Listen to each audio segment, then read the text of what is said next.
గ్రాముల బంగారాన్ని విడిపించి ఆ రోజు ఆన్లైన్ రేటుకే మేము కొంటాం. Sharma gold company. నమస్కారం, నేను మీ జాహ్నవి. ముందుగా ప్రేక్షకులందరికీ శ్రీరామనవమి శుభాకాంక్షలు. మరి శ్రీరామనవమి రోజు ఆ రోజు ఖచ్చితంగా మనం ఆచరించవలసిన విషయ పరిజ్ఞానాన్ని మనం తెలుసుకుంటే మరింత బాగుంటుంది కదా.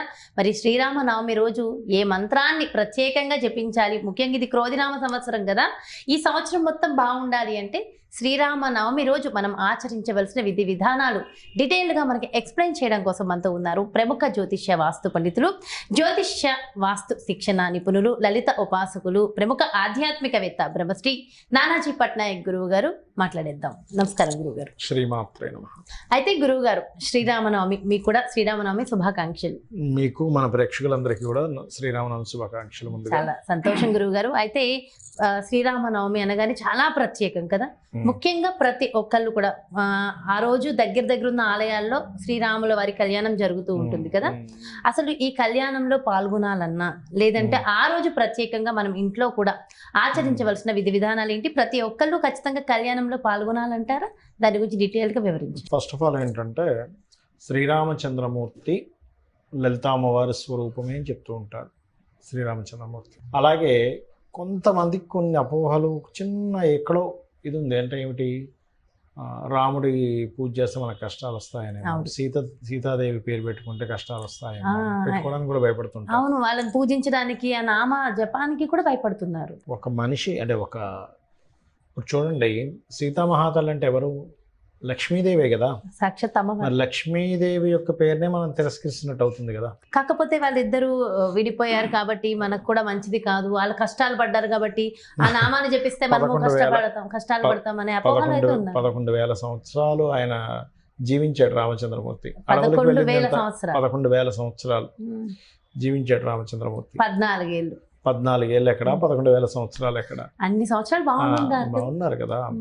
ఇక్కడ ఇంకోటి ఏంటంటే, అతని రాజ్యంలో విద్య లేనివాడు లేడు, ధనం లేనివాడు లేడు, ఆరోగ్యం లేనివాడు లేడు. అదేవిధంగా పిల్లలు బ్రతికుండగా, అంటే తల్లిదండ్రులు ఉండగా పిల్లలు మరణించడం అనేటువంటిది లేదు. ఎన్నో ఇవి చెప్తాడు రామాయణంలో. ఇంకొకటి ఏంటంటే, రామనామాన్ని కనుక చేసుకున్నట్లయితే ఎవరైనా గుర్తుపెట్టుకోండి, రాముణ్ణి స్మరించాము ఖచ్చితంగా. రామ అంటే అగ్ని మరియు అమృత బీజాలు. రాముడి యొక్క నామం స్మరిస్తే ఈశ్వరానుగ్రహం కలుగుతుంది అంటారు. ఎందుకు? కారణం ఏమిటంటే, ఎందుకు కలుగుతుంది? రా అనే అక్షరం రాగానే ఈశ్వరుడు చెవు పెడతాడట. అక్కడ మా అంటారేమో అని. మనం ఏ రత్నమో రామచిలకనో లేకపోతే ఇంకోటి రాళ్ళు అనేదో అన్నాం వచ్చి అనుకుంటాడు. ఎందుకంటే ఈశ్వరుడు యొక్క ఆంజనేయ స్వామి అవతారంలో రావడం జరిగింది కదా. అందుకని రామావతారం అంత ఇష్టం. అంటే వరం పొంది ఈ రాముడికి సంబంధించినటువంటిది ఎవరికైనా బాగా కష్టాలు ఉన్నాయనుకోండి, తొలగిపోతే రామ సంబంధించిన చేసుకుంటే, రామావతారంలో రామదేవుడి పూజ అని చెప్పి మా చిన్నప్పుడు మా నాన్నమ్మ గారు చేసేవారు. ఆవిడ ఏంటంటే ప్రతి ఆదివారం కానీ బుధవారం కానీ చేస్తారమ్మా. లక్కీగా ఈసారి బుధవారం వస్తుంది రామనవమి. ఆది బుధవారాలు చేసేవారు మా ఇంట్లో. మాకు ఆదివారాలు ఎక్కువగా రామదేవుడి పూజ అని. చిన్నప్పుడు ఏంటంటే దానికి మన రవ్వతో చేసిన లడ్డు చేసేవారు. చిన్నప్పుడు ఏంటంటే మనకి వాటి మీద కాన్సన్ట్రేషన్ ఎక్కువ. కానీ పిల్లలకి ఏంటంటే ఎప్పుడైతే వాటి మీద కాన్సన్ట్రేషన్ ఉంటుంది, వాటి కోసం కూర్చున్నప్పుడు కథ చెప్పినప్పుడు రోజు ప్రతి ఆదివారం రాముడు కథ చెప్తూ ఉంటారు కదా. చెప్తున్నప్పుడు తెలియకుండానే రాముడి మీద అలా అలా అలా భక్తి పెరుగుతుంది. ఇంకోటి ఏంటంటే, మనకు ఎప్పుడైనా సరే ఏదైనా ఇబ్బంది వచ్చింది, రాముడు కథను కనుక ఒక్కసారి అనుకుంటే మళ్ళా ఇబ్బంది పోతుందని రామాయణంలోనే ఉంటుంది. ఒకసారి వీళ్ళందరూ వెతకడానికి వెళ్ళినప్పుడు ఇంక ఈ సీతాదేవి దొరికేటట్లేదు, వెనక్కి వెళ్ళడం కంటే ఇక్కడ చనిపోవడం బెటర్ అనుకొని ఒక్కసారి మళ్ళీ కథ చెప్పుకుంటారు. అంటే అలాగా దశరథ మహారాజు, అంటే షార్ట్కట్లో చెప్తున్నాను చూడండి. దశరథ మహారాజు, ఆయనకి సంతానం లేరు. పుత్రకామేష్టి యాగం చెయ్యగా 4 సంతానం కలిగారు. ఎవరు వాళ్ళు? రామలక్ష్మణ భరత శత్రుఘ్నులు. వీరు పెరిగి పెద్ద అవుతూ ఉంటే ఆ యొక్క ఈ యజ్ఞాలకి వాటికి ఆటంకం జరుగుతుందని ఆ మహర్షి వచ్చి రాముణ్ణి లక్ష్మణుని తీసుకొని వెళ్ళారు. దాని తర్వాత అక్కడి నుంచి ఆ యొక్క యజ్ఞ సంరక్షణార్థమై ఆ కార్యక్రమం అయిపోయిన తర్వాత ఆ యొక్క ధనుర్భంగము జరిగి సీతాదేవితో వివాహం జరిగింది. కైకేయి యొక్క కోరిక మేరకు ఈ రాముడు, సీత, లక్ష్మణుడు తండ్రి యొక్క మాట నిలబెట్టాలనేటువంటి దాంతో అరణ్యవాసం చేయడం జరిగింది. అక్కడ రావణాసురుడు వచ్చి, ముందు శూర్పణఖ వచ్చింది, దాని తర్వాత రావణాసురుడు వచ్చాడు. రావణాసురుడు సీతాపహారం జరిగింది. వీళ్ళు ఈ యొక్క రామచంద్రమూర్తి సుగ్రీవుడితో స్నేహం చేయడము, వాలి వధ జరగడము, దాని తర్వాత లంకకి వెళ్ళడము, ఈ సైన్యాన్నంతా తీసుకొని వెళ్ళి అక్కడ రావణాసురుని సంహరించి వచ్చి మరలా పట్టాభిషేకం జరిగింది. ఇదంతా ఒక 1 minute అయిపోయింది కదా. ఎవరికైనా బాగా కష్టాలు ఉన్నాయనుకోండి, ఇది చేసుకుంటే ఏమవుతుందంటే ఆంజనేయ స్వామి యొక్క అనుగ్రహము, ఆ సాక్షాత్ శివుని యొక్క అనుగ్రహం కలుగుతుంది. ఆంజనేయ స్వామి ఎక్కడుంటే అక్కడ నెగిటివ్ ఎనర్జీ పోతుంది కదమ్మా. నెగిటివ్ ఎనర్జీ ఉండదు అసలు. ఆంజనేయ స్వామి తలుచుకున్నా ఉంటే నెగిటివ్ ఎనర్జీ ఉండదు. రాముడిని తలుచుకుని రామ కథ కనుక ఎప్పుడైతే మనం అనుకుంటామో అక్కడ ఆటోమేటిక్గా నెగిటివ్ ఎనర్జీ పోతుంది.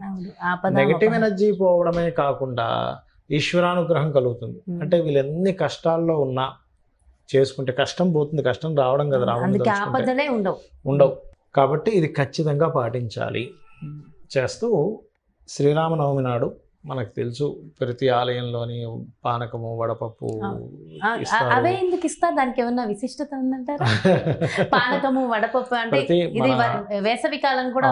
వేసవి కాలము అంటే మన సాంప్రదాయాల్లో, మన సనాతన ధర్మంలో అంటే కొబ్బరికాయ కొట్టిన కొబ్బరిలో అనేకమైనటువంటివి ఉంటాయి. అదేవిధంగా మనకి ఉగాది రోజు చేసుకుంటే ఉంటుంది. అలా ఏంటంటే పానకం, వడపప్పు ఈ వేసవి కాలంలో తింటే మంచిది. న్యూట్రిషన్ వాల్యూస్ ఎక్కువ ఉంటాయి కాబట్టి ఆరోగ్యానికి మంచిది. ఈ వడదెబ్బలు తగలకుండా ఉంటాయి. ఇంకోటి ఏంటంటే ఈ క్రోధినామ సంవత్సరంలో వడదెబ్బ ఎక్కువగా జరుగుతుంది. కుజుడు కదా అధిపతి. అమ్మో ఎండలో పొరపాటును కూడా ఎలా అవుతుంది. వడదెబ్బ కేసెస్ చాలా ఎక్కువ ఉంటాయి. ఎండలు కూడా బాగా వచ్చేసాయి గురుగారు, ఉంటాయి, విపరీతంగా మొదలైపోయినాయి ఆల్రెడీ.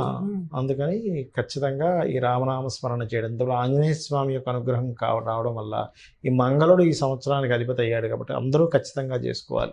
రామనామాన్ని జపిస్తూ చక్కగా చేసుకుని ఆ కళ్యాణాన్ని కూడా వీక్షిస్తే మరింత శుభం, మరింత మంచి. అంటే మంగళకరమైనటువంటి ఫలితాలు మీరు పొందుతారు. ఒకటే గుర్తుపెట్టుకోండి ఎప్పుడు కూడా, మనం ఒక పూజ, మనం ఒక వ్రతం చేసుకున్నాము, మనకేదో కలిసి రావాలని కాదు. అక్కడ మనము చేసిన పాపం దగ్ధం అవుతుంది. దాని ద్వారా ఇంకోటి ఏదో పెద్ద విపత్తుని మనం అనుభవించాల్సింది కూడా పక్కకు పోతుంది. అది అర్థం చేసుకుంటూ చక్కగా ఈ కథని 1కి 4 సార్లు విన్నట్లయితే ఇంకా మరింత మంచి ఫలితాలు వస్తాయి. ఇంకోటి సహజంగా ఈ రాముడి యొక్క పటాన్ని కూడా తూర్పు దిశలో కనుక ఇంట్లో పెట్టుకుంటే వాస్తుపరంగా ఇంట్లో వాళ్ళకి కమ్యూనికేషన్స్ బాగా పెరుగుతాయి. అంటే సీతారాముల పట్టాభిషేకం బొమ్మ ఉంటుంది కదా, అంటే రాముడు, సీతాదేవి, లక్ష్మణుడు, భరత శత్రుఘ్నులు, ఆంజనేయ స్వామి, ఇలా ఒక టీం ఉంటుంది. ఒక 7 మంది లేకపోతే 4. దాన్ని ఇంట్లో తూర్పు భాగం ఎక్కడుందో చూసుకుని అక్కడ లైట్ గ్రీన్ కలర్ ఉండేది చూసి ఆ వాల్, అక్కడ రాముడు పట్టాభిషేకం పెడితే తూర్పు వాల్ కి పెట్టాలి. అంటే తూర్పు గుమ్మం అనుకోండి గురువు గారు, మరి లోపలికి వెళ్తున్నప్పుడు ఎదురుగుండా కాదా, పైన కిటికీ తలుపు మీద పెట్టుకోవచ్చు. ఆ డోర్ కి పైన పెట్టుకోవచ్చు. ఒకవేళ తూర్పు మధ్య ద్వారం ఉంది ఎవరికైనా అక్కడ పెట్టుకుంటే ఏమవుతుందంటే ఇంట్లో చూడండి ఒక్కోసారి తండ్రి మాట కొడుకు వినకపోవడము, లేదా పిల్లలు తల్లిదండ్రుల మాట వినకపోవడం, ఏదో గొడవలు అవుతుంటాయి చూసారు. అట్లాంటివి ఏమీ ఉండవు.